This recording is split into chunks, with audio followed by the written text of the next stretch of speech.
the weekend, we got news that a snowstorm was coming to East Tennessee, and it definitely came. So instead of shopping on Monday, I did a Walmart pickup order on Sunday before the snow hit, had my meal plan ready to go, and I'm not going to be sharing with you that haul, but instead I'm going to share with you 2 recipes that I use my Instant Pot for. I really think you're going to enjoy them because they are so easy, so delicious, and they're adaptable to whatever you're wanting the flavor profiles to be.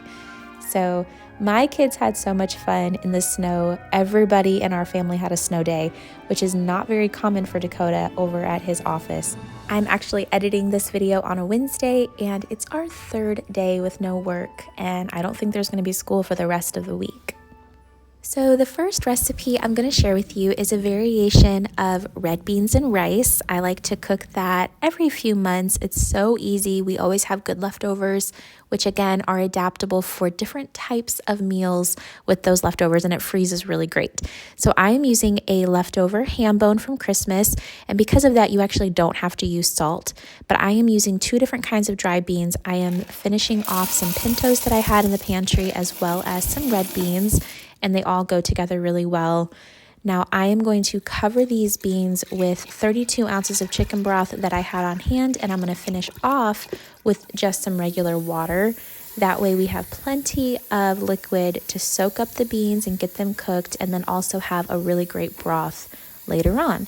Pressure cooking the beans allows me to not have to soak them overnight, but if you are doing this on your stovetop, I would definitely recommend overnight soak. And then either way, you can see I'm using like 2 inches of liquid over the beans to help them cook. Then I'm also putting in my frozen ham bone from Christmas, 2 small onions, or as much as you want. You can even add bell peppers. And like I said earlier, the salt was not necessary unless you really like a salty soup. It was still delicious. It wasn't bad, but the salt was not necessary. Now I do think that the garlic and Cajun seasoning, this is a Cajun seasoning my uncle makes down in Louisiana, those 2 items I think are so necessary for a delicious soup. And then the ham gives it a smoky flavor. It's delicious. Now I'm going to pressure cook this for 1 hour. You can do it for longer if you want, but as long as the beans are completely cooked, then as it sits later just on warm, it's going to cause the beans to not just soak up the broth, but also the starches from the beans are going to make that broth thicker. So the longer it sits, the better it gets. It's just amazing. Here you can see how thin the broth was after 1 hour of pressure cooking.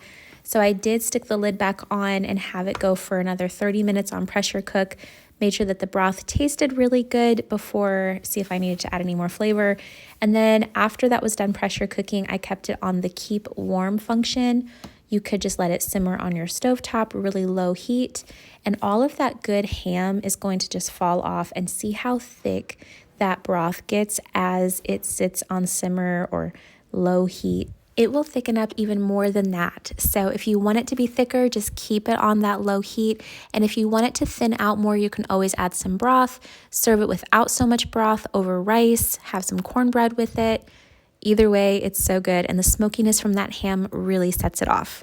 If you don't want to use a ham bone, or you have some other kind of meat in your fridge that you want to use up, I have another variation of this recipe. I'll leave that down in the description box for you. I think you're really going to like it. But I learned the basics of red beans and rice from my southern uncle, who also has made gumbo with me. So I'll leave that video in the description box as well, because I think you're going to want to make sure you check that out too.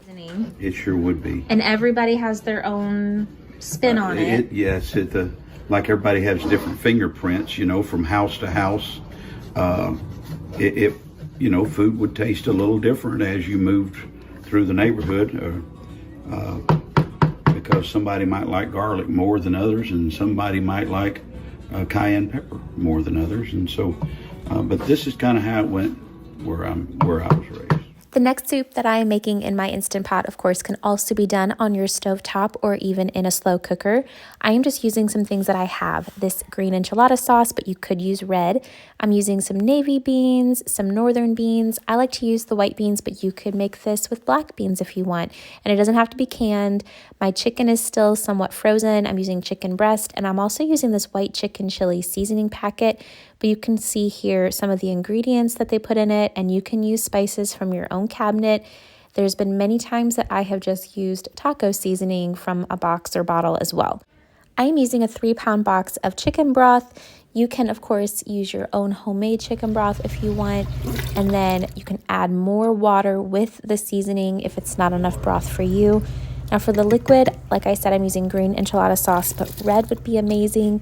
Now I made and enjoyed this as more of a brothy soup, but if you want it to be a thicker chili, I would absolutely double up on your beans, let it pressure cook for at least an hour and a half, and then you can let it slow cook for as long as you want so that it just keeps getting thicker and thicker, just like with that previous recipe I shared with you. And if you didn't know, you can put the lid there in the handle of your Instant Pot. Such an easy trick. I'm so glad I learned that like a year ago. But here you can see just how thin that is. Like I said, you can make this however you want. You can even use a ground chicken. You can use leftover turkey from a special dinner. So top it off with that fresh cilantro if you want, or some green onions. You could put some avocado on top, maybe some sour cream or salsa. So hopefully these recipes were some good inspiration for you for this winter. And of course, until the next video, I'd love to talk with you down in those comments.